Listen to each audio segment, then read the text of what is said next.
Since the ouster of Imran Khan's government in 2022, the Pakistan Army Chief has been in the driving seat for all purposes in a way. Earlier this year, the Pakistan Prime Minister himself admitted that his country is being run by a quote-unquote hybrid regime. However, as Pakistan remains in turmoil, the cracks within the Munir-led regime are only widening. The first salvo came from none other than Pakistan's own Interior Minister Mohsin Naqvi. Addressing an economic conclave, he made it clear that the current governance structure in Pakistan had collapsed. मैं आपको सिर्फ ये बता सकता हूँ कि आप 10 साल बाद भी यहीं बैठे होंगे और इसी तरह तकरीर कर रहे होंगे और इसी तरह अपने मसले बयान कर रहे होंगे। इसने ऐसे का ऐसा रहना है क्योंकि ये सिस्टम जिसके अंदर हम रह रहे हैं ये कोलैप्स कर चुका है, आप माने ना माने। And what followed was even more intriguing. He openly advocated the creation of more provinces or administrative units to improve governance, even though this is not on the agenda of the ruling PML-N government.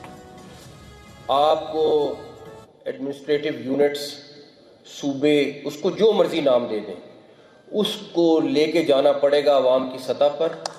आप जब तक वो नहीं लेके जाएंगे, आप जब तक आपके सारे चैम्बर्स यहाँ बैठे हुए, जितने धक्के आप लोग खा रहे हैं अपनी छोटी छोटी चीज़ के लिए, ये आपको अपने इलाके में अवेलेबल होने चाहिए। However, this was not his individual opinion. Endorsing Naqvi's statement, the Pakistan military openly questioned the lack of good governance and linked it to the alleged inability of 4 provinces to cater to the growing population of Pakistan. I think 1972 का census था, if I'm not wrong, कुछ 6.5 या 7 crore maximum आबादी थी पाकिस्तान की उस वक्त। 4 सूबे थे। आज हम 25 के ऊपर हैं। तो अगर अब आपकी आबादी 3 से 4 गुना बढ़ गई और वही 4 सूबे हैं, तो we have to see, is it serving good governance? And while various political parties have demanded the creation of new provinces in the past, Naqvi's intervention is quite significant, as he is perceived to be very close to the military establishment. From 2023 to 2024, he served as the caretaker chief minister of Punjab, remember, although he was elected to the country's Senate as an independent candidate. Naqvi was surprisingly inducted as the Interior Minister by the PML-N. That's not all. Naqvi has been Munir's trusted aide in furthering Pakistan's so-called role as a mediator in the West Asia crisis. For instance, Naqvi has often visited Iran as well as the US as part of the mediation efforts. But why is the demand for new provinces politically sensitive? This is also seen as a move to marginalize PML-N and PPP, which are 2 of the country's 2 largest parties. In fact, PML-N and PPP derive their electoral strength from Punjab and Sindh, respectively. That's the context. And they have consistently opposed this demand, owing to their concern that any change to provincial boundaries could impact their political future. For instance, the PPP has been against making Karachi a federal territory, and the PML-N, meanwhile, has opposed creation of a South Punjab province, as it may benefit the PPP and the Imran Khan-led PTI. A key question here arises, what is the sudden trigger for Munir's push to have more provinces? What's behind that move? Is there a possible US angle to this, as has been suggested? The strategic location of Balochistan is key here, as it shares a 900-kilometer-long border with Iran. Considering that China already has a presence and massive investments in Balochistan, a bifurcation of the province may help provide a possible land corridor for the US from Balochistan to Iran. In fact, this speculation also coming in the wake of America's growing interest in Balochistan, which has vast natural resources. At the White House last year, Munir showed off rare earth mineral potential of the region to Trump, remember? Subsequently, the US Export-Import Bank approved the financing of $1.25 billion to support the mining of critical minerals. in Balochistan. As per the US envoy to Pakistan, this project would help create an estimated 7,500 jobs in the province. Now, the divide in Pakistan's ruling class also comes at a time when chaos has been escalating in Pakistan-Occupied Kashmir. We have been telling you about this. In fact, the second round of the so-called elections there also mired in a lot of controversy over the brutal crackdown on the civilians and the allegations of rigging. हमें ये समझ नहीं आ रही कि अपना हक मांगना कौन सी दहशतगर्दी है। आज हमारे निहत्थे लोगों को यहाँ पर शहीद किया जा रहा है, हमें दहशतगर्द करार दिया गया है। हम इसकी भरपूर मजम्मत करते हैं और हमारी जंग किसी अदारे या किसी मुल्क के खिलाफ नहीं है। हम तमाम लोग यहाँ पर अपना हक लेने के लिए यहाँ पर रोडों पर इकट्ठे हुए हैं। On the other hand, 17 people, including security personnel, were killed in a suicide bombing on a police station in Khyber Pakhtunkhwa's region. And this incident took place as when a peace rally was underway. And this raises another key question.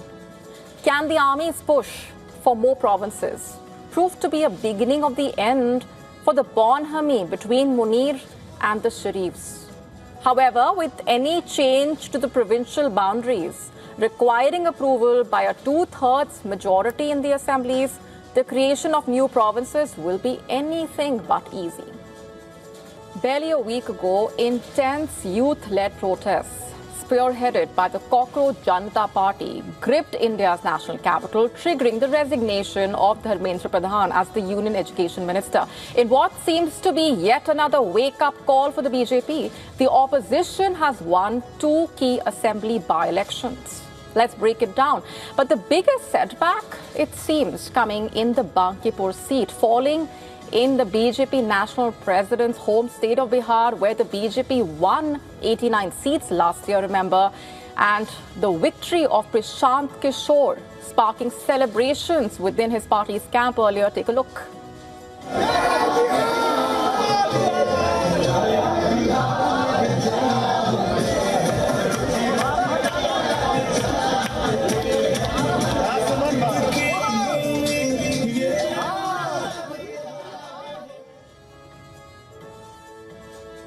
That's just a sample of what the scenes look like as far as Prashant Kishore's party is concerned. The political strategist turned politician, it's a big day for him, securing that huge victory of about 19,324 votes over his BJP opponent. It's quite a remarkable feat. Earlier, the seat witnessed a lot of drama as well, as the BJP replaced its candidate, Abhishek Panti, with Neeraj Kumar Sinha within 24 hours of his filing nomination.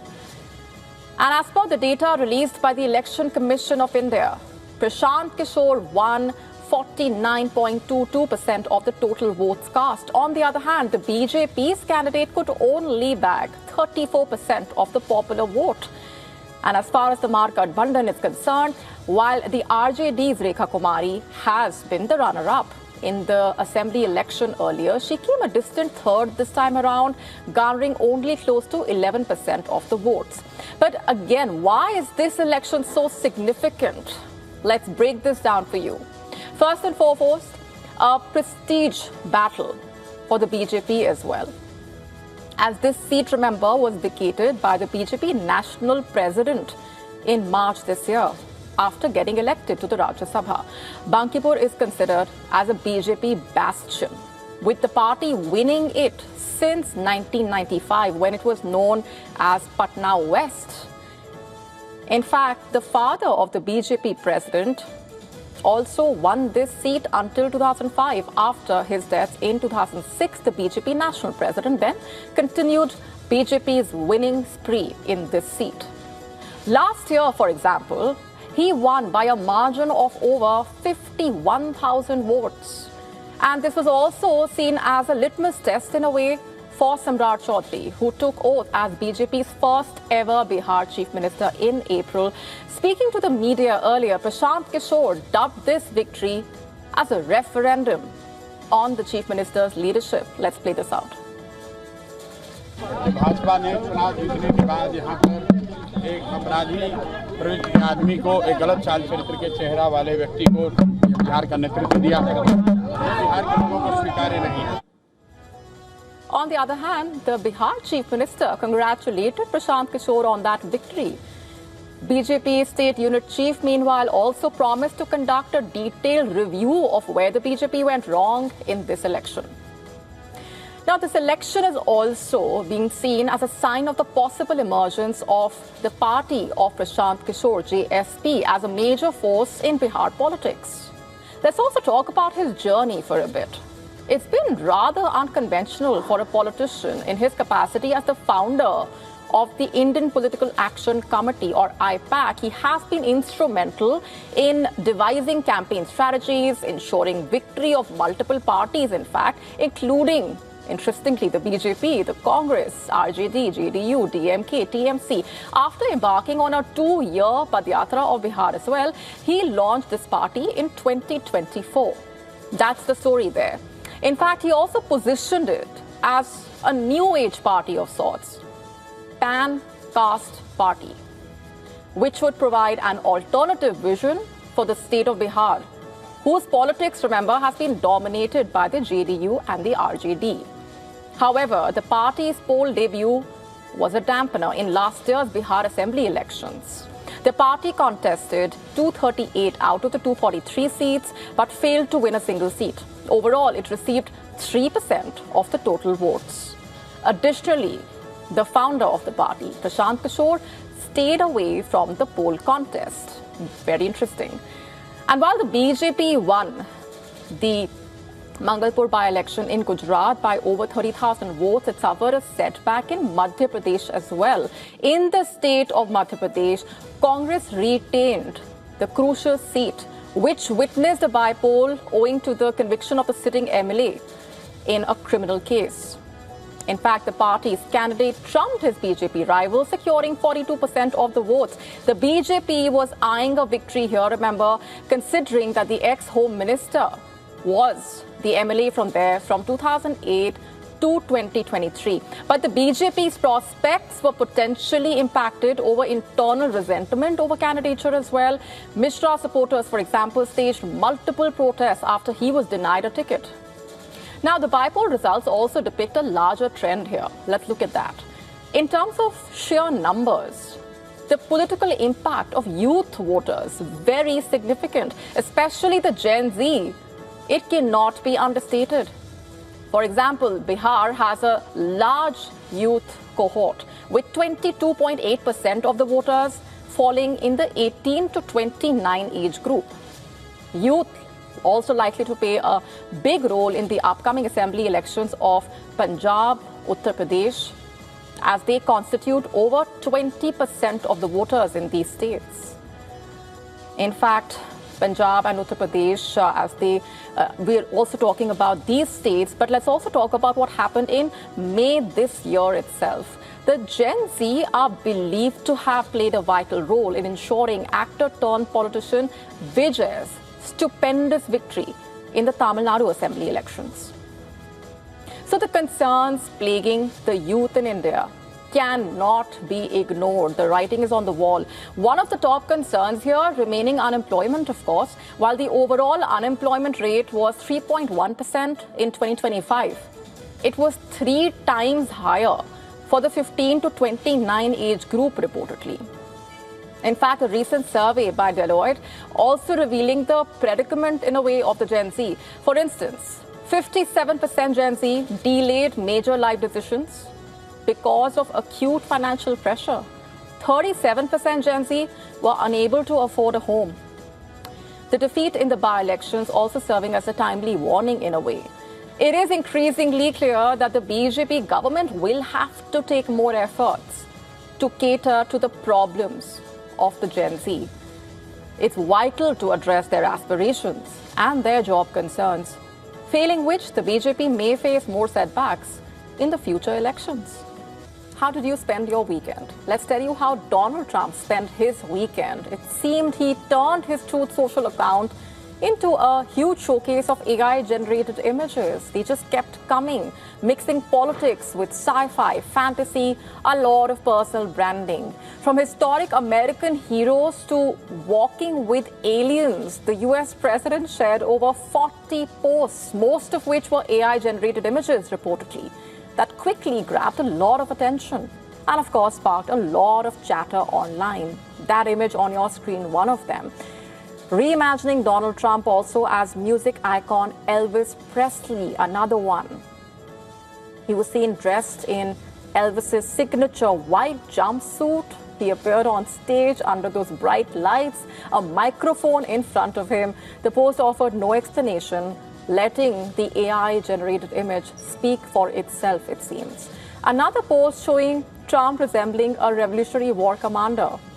This AI artwork showing him dressed in an 18th century military uniform, leading soldiers into battle with an American flag in the background. He also appeared to place himself in the same league as former US Presidents George Washington and Lincoln, after he shared a post containing an image showing the three US presidents sitting together. His Truth Social post once again brought Greenland in the spotlight. This post, captioned "Hello Greenland," showed the US president overlooking the world's largest island, perhaps alluding once again to his desire for America to take over Greenland, despite a lot of that pushback from both Greenland and Denmark.